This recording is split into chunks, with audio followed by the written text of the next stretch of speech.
Hi, I'm Jack Walker, and welcome back to Coatings Decoded. This is the podcast where we can explore the worlds above and beneath your feet, and the high-performance coatings that protect everything in between. And I say it that way because today's episode is a little bit different. We're lucky enough to be joined by a renowned street artist. His name's David Zinn, and his whimsical 3D chalk creatures have popped up on sidewalks all around the world.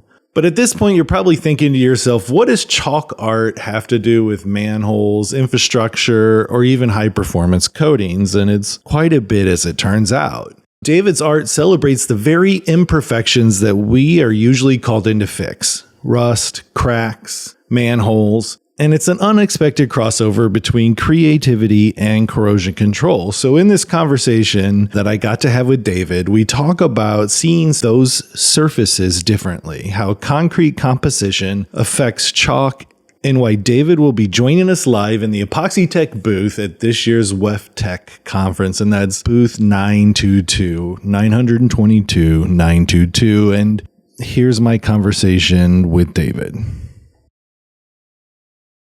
We have a little bit of a unique opportunity happening this year at WEFTEC along with our Epoxy Tech crew, and we wanted to talk about it here in this space. And so I'm going to go ahead and introduce our guest, and that is artist David Zinn. Hey, David, welcome to the show.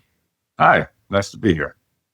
So for those of our listeners who may not know or recognize David Zinn right away, tell us a little bit about, I said you're an artist, but describe your art and like what you do.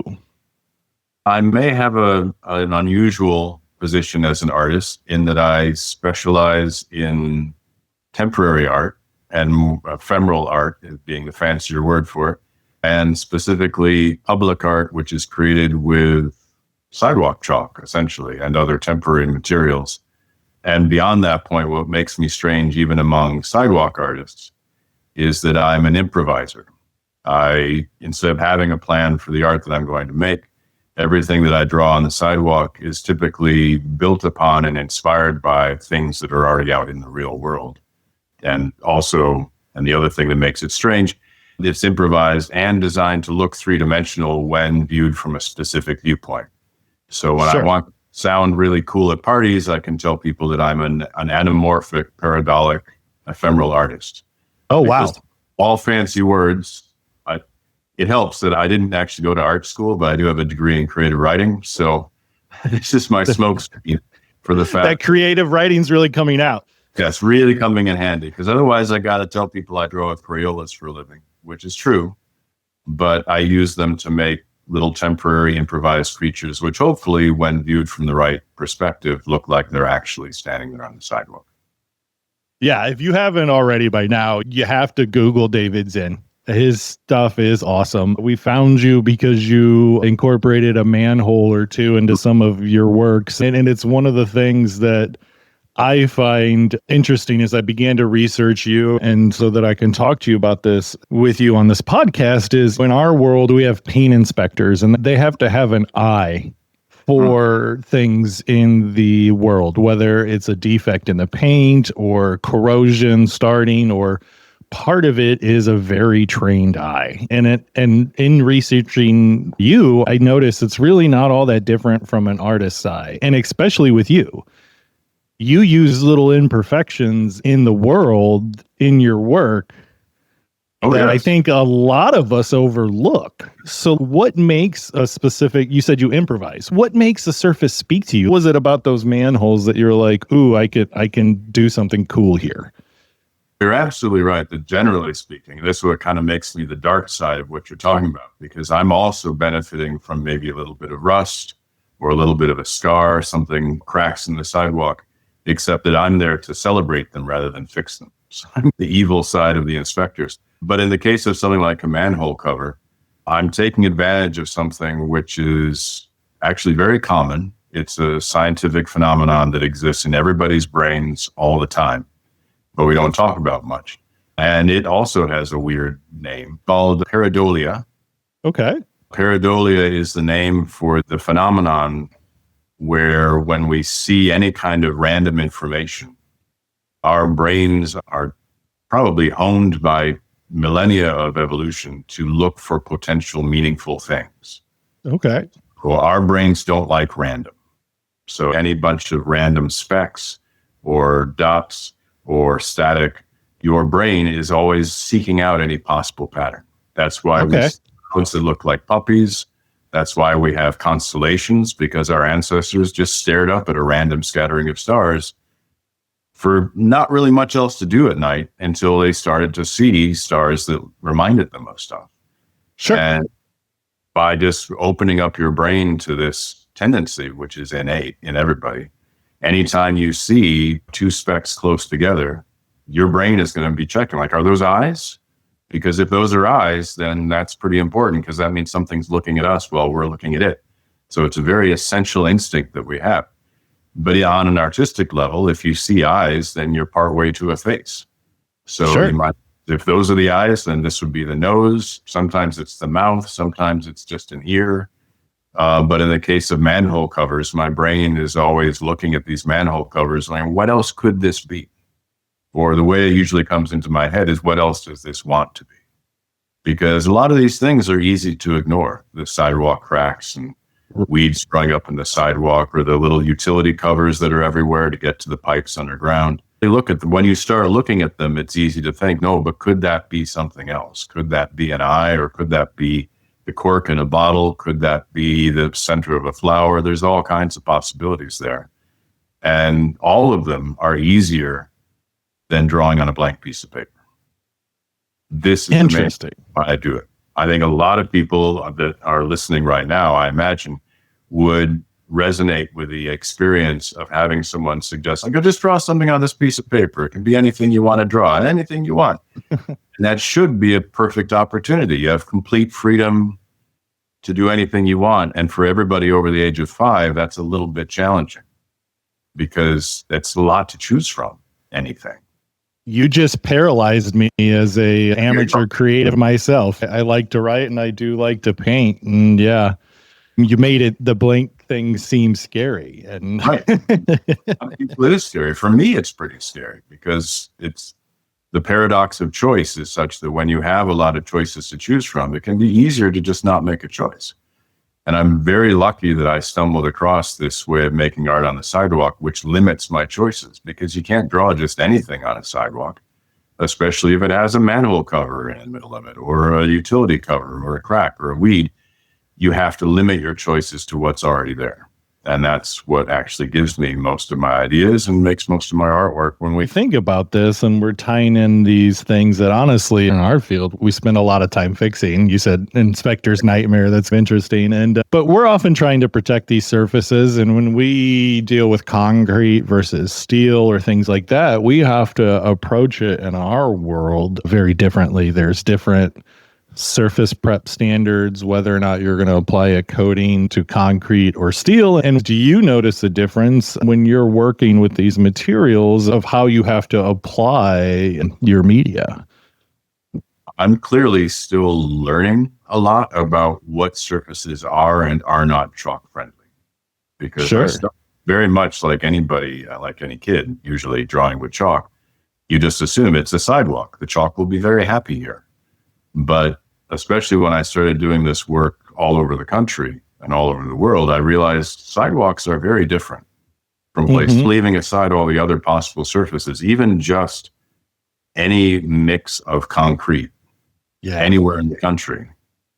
I'm still learning, like I said, but I'm coming to the understanding that it makes sense that every concrete sidewalk is different, because it was made most likely of things which were regionally or locally available. It's not like absolutely sand in the middle of the country from which all sidewalks are made, which would explain why some sidewalks are very happy to be drawn on and others not so much, because little tiny things, which I may never fully understand, but I assume it's the type of sand, the amount of sand, the mixture that this company that made this sidewalk made very different choices than the ones at home.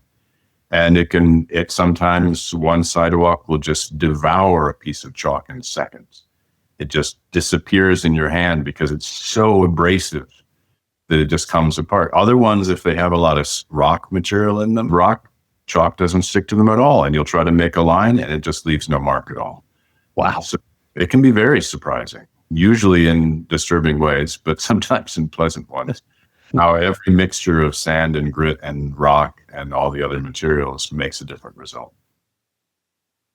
Yeah, and then I can blow your mind a little bit too. You haven't even taken into consideration densifiers that they will put into concrete that they want for application characteristics as they're laying the concrete. So they will put in different admixtures to speed up or slow down the concrete. And then that concrete, the surface is significantly different depending on if they've used those admixtures. The drying process? Is this Yeah.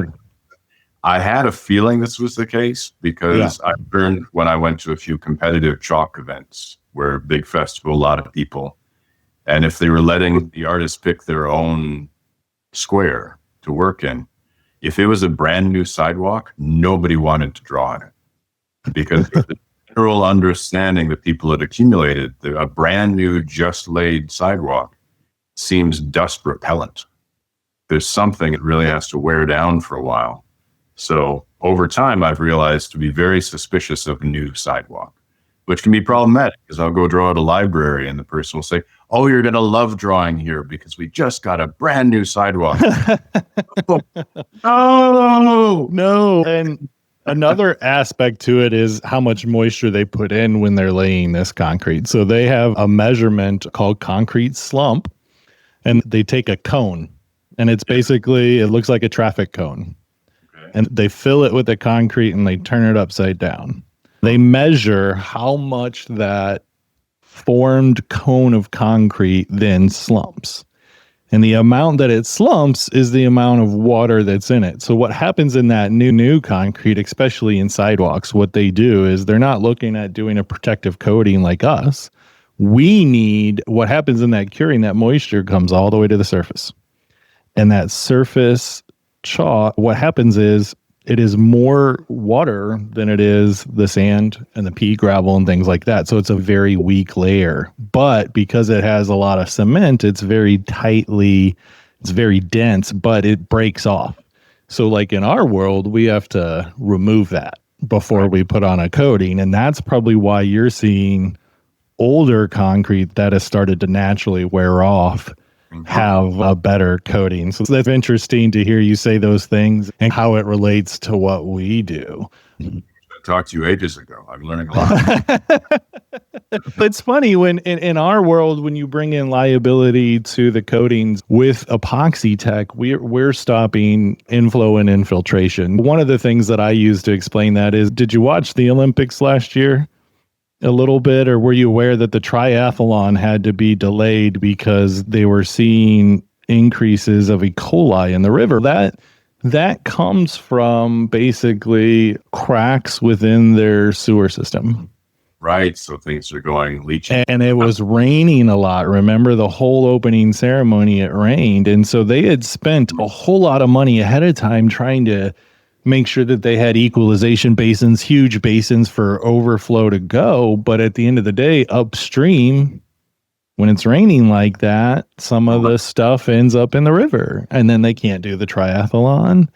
And so what we do is we have coatings that can withstand that pressure. You go in, you treat the manholes, and you prevent that infiltration from coming in, and it really helps everything. Our water treatment facility plants are already running at 75 to 80% in this country. And if we have excess water, now one of the great things in evolution of design, we're going to separate systems. But in our older cities, i.e. Paris, we have some combined sewer and rain.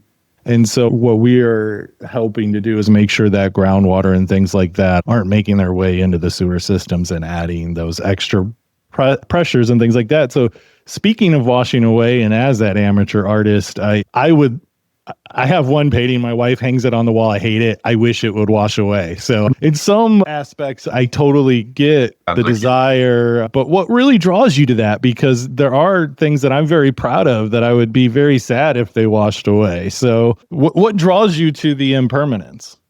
The most essential aspect of it, which gets to me and I think is worth talking about whenever I have the opportunity, is a drawing in a medium that can't be preserved helped me realize that preserving art is not the fun part. Okay. It can be important. I'm glad there's ancient paintings in museums and things like that. Sure. This is probably repeated in almost every philosophy and spirituality across the world, that the most contentment and peace and serenity comes from letting stuff go. Try to hold on to things is usually where all the anxiety comes from. And most of the artists that I know who paint in a conventional way, they spend only a fraction of their time making art, because the rest of the time they are framing that art, they are storing that art, they're shipping, they're renting a place to hang all the art to try to hopefully make up a lot of that time and expense by selling at least some of this art. You got to think about, as you're making the art, am I going to sell this? Am I going to give it to my mom? Where am I going to put it when I'm done with it? Do I have enough room in my attic for another painting? A lot of people have to worry about this. Right. All they are trying to just enjoy the pure, joyful experience of making art, which is the fun part. That's the fun part. And I have found a cheat code, because I just do the fun part and then I walk away and I don't have to save anything. I'll take a photograph, and that's what makes this my job, because technically I'm not a professional artist, because my art can't be sold to anybody. I'm a professional photographer. Then takes photographs of art which got destroyed by a rainstorm weeks or months or years ago, and I put those in books and calendars and prints and postcards. And those are much easier to deal with than an actual precious painting that you're hoping doesn't get ruined by a rainstorm during an art fair, which happens all the time. Something about those rainstorms and art fairs, they're made for each other. Oh, yeah. You have one every summer, both the art fair and the rainstorm. They always So it actually is, it's a really peaceful way to make art, because it puts all of your energy on the joy of creating something without any of the anxiety or even any concern about what you're going to do with it when it's done. And on top of that, it has, I think, an unintended consequence, which I very much enjoy, that because the art is so temporary, the audience for any individual drawing that I make is incredibly small. And they are accidentally a privileged group, because you have to be in the right place at the right time and look at the ground at the right time and be aware of your surroundings, which I'm realizing many people aren't. They're just on autopilot as they're walking downtown. So the best compliment I've ever heard from someone in my own town is that they've said that to see one of my drawings in real life is on par with finding a 4-leaf clover. Wow. It is not an easy thing to do. You know, people see the photos and people know that I'm doing it, but they're not very large as a rule. They might be the size of one brick. And there's a lot of bricks in my hometown. And so to actually walk over the right brick on the right day and be paying attention to that brick, that's a very small group of people. And we get to share this weird experience, which in its most extreme case, I hope, it's such a weird way to make art. It's such a weird place to put art that you're getting people when they're not in art appreciation mode. When you go to a museum, you're looking at paintings, you're reading the plaques. Oh, and if you think a painting is stupid, you're not going to say that out loud, because who are you to find this painting? It has a plaque. It's clearly a very important and good piece of art. Right. If you put art on the sidewalk under people's feet, they can react to it any way they want, out loud if they want, because even if they don't like it, though most people I hope do like it, it's become part of their day. You can't shut it back. For the rest of the day, that's something that happened to you today, was you saw this weird thing on the sidewalk. So it's a much smaller audience than a big famous painting in a museum, but potentially the impact you can have on people is much deeper and greater, because it's almost like you made it just for them. Not for millions of people, just for them. Yeah. Which is really cool. And I will say those bricks are some of my favorites of your sketches. Those the characters that I could see people walking right by them, because it's like a whole brick wall and it's one brick. And if I lived in your hometown, I'd be looking for it every day. I really would. So I almost hate to ask this, but I am curious. Has anyone tried to preserve one of your drawings? It's happened. Sometimes happily and sometimes with more complicated results. I did learn during my brief time at chalk art festivals that the competitive chalk artists who really need their work to last at least until the judging, or else they aren't going to win. And these can be like 3-day festivals. So they specialize in finding ways to make chalk at least well, it has to be temporary, but it has to last for at least a few days. Sure. And they swear by cheap hairspray. Interesting. It's all superstition with them. I think it's half science, half superstition, that they get the kind of hairspray people used to make beehive hairdos out of. Serious white rain, Aquanet stuff, and spray it on the chalk because it just makes the chalk a little bit stickier. So takes the dust and makes it stick to the ground better. But it is still going to wash away eventually. So it's not permanent graffiti or defacement of property, which would be contrary to the whole idea. Unfortunately, it's something I don't do very often because it will still fade. It'll just fade. And that's what happens when you try to preserve chalk, is they just slowly turn into these semi-transparent ghosts of themselves. So people have used hairspray on my art because I've made the mistake of telling them about this. I did once draw a fish using one of those sandbags they use to hold down temporary construction. Okay. Big orange bags. Yeah. And there was one on the sidewalk at just the right angle and location to use it as the body of a fish. So I just drew fins next to the bag, drew a head next to the bag to make this really nice goldfish looking thing. I was very happy with it. And somebody, I don't know who, I believe somebody who I had told this hairspray idea to, came by and really covered that thing with hairspray. They must have a whole can of Aquanet on that fish because that fish head was there for 8 months. Wow. It was still visible. It got gradually lighter, but it was still there, which was problematic because the sandbag was only there for 2 months. At that point, I couldn't draw on that piece of sidewalk for almost a year because there was just a fish head that was just there for no reason. It made no sense. That's funny. I think some of that, we think about the chalk washing away, but when you say turns into ghosts, if you do something to keep it there, in our world, we deal a lot with the different types of technologies and pigments that can handle that UV radiation better. So realistically, I totally get what you're talking about because I very seriously doubt the art companies spending a lot of money to get the higher grade pigments with something that they know are going to wash away. It's the exact opposite. The whole reason why I have to use some chalk pastels, soft pastels in my work is because the people who make sidewalk chalk, they're not actually trying to make the best chalk to draw with. They're trying to make the chalk that washes away the most easily. Yeah. Which is why a lot of the chalk that you see for kids to draw on sidewalk, it's pink, it's yellow, it's pastel blue, it's pastel green. Maybe because it's cheaper to use minimal pigment, but I think also because they don't want anyone to get upset that chalk didn't wash away after 5 minutes of rain. Sure. So you can't get red, and you can't get brown, you can't get really good, deep, intense colors because they're avoiding the pigments that might stick around longer, which I understand. It's going to make a little different agreement if it doesn't wash away right away. But when I can, I try to get away with more intense colors and just trust that eventually it does all go away. Permanence is your business, but it is hard to make truly permanent. Yeah.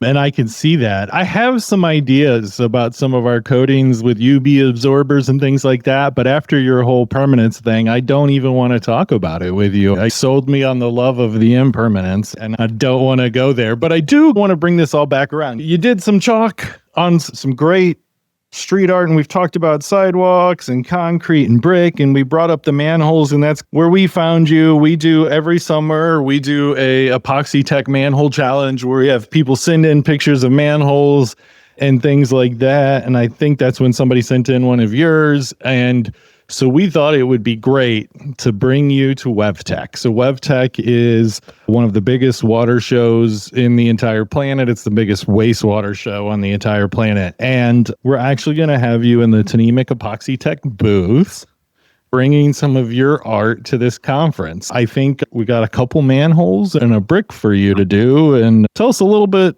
about what you got going on. I know that one of the manholes, and people can Google this, there is a manhole that definitely people can stand on, and you can see it's almost like you can see below the manhole in one of your previous works of art. Is that kind of where you're going with? What are your thoughts here with with our Epoxy Tech booth here? First of all, it's very exciting that I don't have to worry about the weather. We're inside. Making plans months ahead of time is usually problematic with chalk art because you don't know what the weather's going to be like. But this time, I know exactly what it's going to be like in there. 72, no sun, perfect Exactly. shade. So hopefully it'll be just the right amount of shade, not too much weird lighting, and on a faux sidewalk, which I'm very excited to try because I've been wanting to figure out what could best mimic the sidewalk without being the sidewalk. And I think the geniuses over there have just the right material, which I think is going to do the trick. So I'm going to be probably focusing on something that definitely uses the three-dimensional aspect, because that's one of the most gratifying things to do with a manhole cover, is to use art to create the illusion that it's not actually just resting on the ground. Because that's part of why we ignore them. We just walk over them all the time. But through what I promise is the last weird word I'm going to use today. Anamorphosis is a trick that a lot of street artists use, and it's an old art trick that's been used for hundreds of years, where you deliberately distort an image so that it only really works or makes sense from one very specific point of view. So it's a great opportunity for this particular situation because we have a fairly controlled environment where I can draw something which may look strange or certainly won't look like everything it's meant to be to people just walking by. But if they take the time to stop and view this artwork from that one magic spot, it becomes much more than what it is. That's how I can manage to use a manhole cover is the lid on a jar or something else that's actually up above the sidewalk by using this 3D illusion trick to lift it up and put something underneath it. And that's going to be a great opportunity, especially since we'll be able to set it up, hopefully, so that people can have someone else take their picture interacting with the artwork, which is something I only really do with manhole covers, because even though I might just be interested in making the manhole cover look like the lid of a jar or something like that, I realized by doing these in populated places that if someone then stands on the manhole cover, it looks like they are standing on top of a massive jar, and almost like they're a tiny person that you could pick up.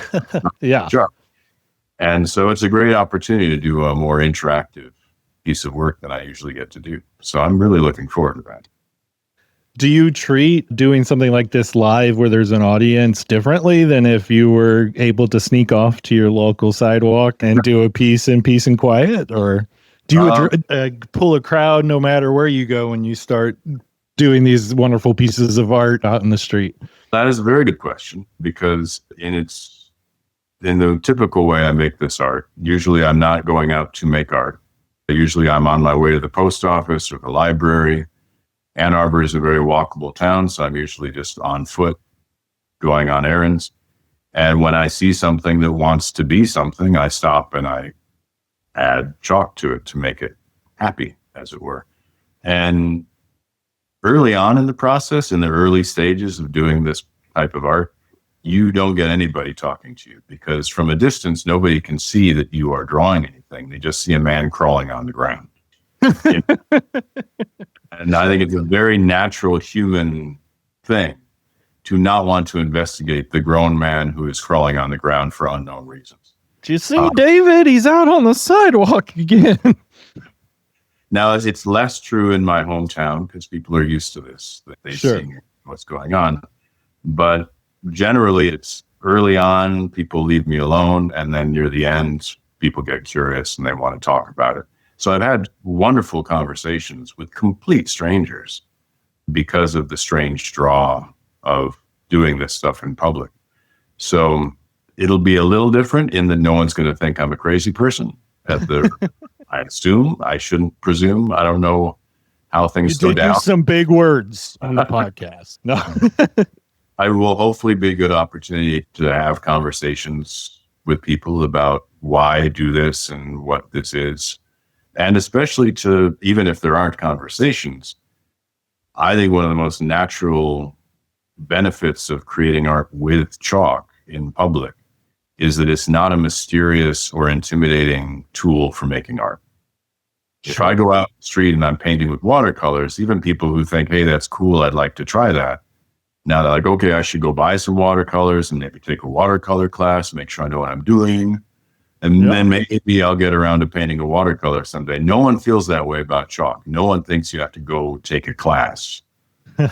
All done it already. It's the most familiar tool for making art that we all used to do it when we were kids in one form.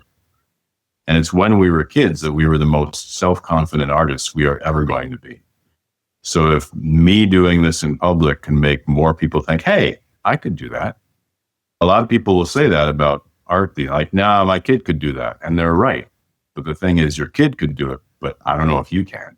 You may have spent too much time away from your own kid self. And I'm hoping maybe this kind of stuff makes people want to go home where they probably already have some chalk and make some art. Because it's temporary. You don't have to keep it. You don't have to put your name on it. You could just blame it on a kid. Just walk away and just enjoy, like I said, the fun part without any of the anxiety. Well, I think we'd all do a lot better if we could just figure out what the fun part is for each one of us, right? Yes, indeed. Yeah. So with that, I hope everybody comes and checks out your art at WEFTEC. I know that I'm going to try to find my way up there now. I'm definitely want to see this 4-leaf clover in person. And is there, outside of taking a little bit of art out there, you bring attention to infrastructure that people like us are usually the only ones who notice. Is there something else? What are you hoping that people at a technical trade show take away from this? Just that it can fun and they can do it too, or? I think from what you told me, I'm definitely going to be in the company of people who are already more aware of the virtue of ignored spaces. It's the other thing I enjoy a lot about this work is I like working, usually, this won't be the case, obviously, in the middle of a convention center, but I like working in places that people tend not to think about. The space they're just walking through and they're not paying attention to where. Just as you said, people aren't aware of how much benefit they're getting from everything that is under that manhole cover. And so I'll be having a chance to talk to people who understand how important all of this stuff is. And also even just the aesthetics, the beauty of it. That there is, I imagine, both science and creativity involved with this kind of problem solving. That it's not just, oh, yeah, this A is wrong, so we have to use B. You have to actually have some creativity. And so engineering brains in general are usually very creative brains. And I think that's where there's some good science art crossover opportunities. And I'll be looking forward to that. That's awesome. We're very excited to be hosting you in our booth at WEFTEC. Make sure you guys come and check out David. He's a wealth of knowledge about not just art, but some psychology there as well. And I've really enjoyed tying in what he does to what we do. It's nice to see somebody else appreciate some of these assets that we spend a whole portion of our lives out there trying to protect. So it's nice to see somebody put a little fun into them as well. Thank you for coming on the show, and thank you very much for coming to WEFTEC and participating in our fun and games. Thank you. It was a great conversation. Well, that's it for this episode of Coatings Decoded. If you're heading to WEFTEC, come experience David's chalk illustrations in real life. Yes, indoors, weatherproof at the Epoxy Tech booth. See you there. That's booth 922, and thanks for listening.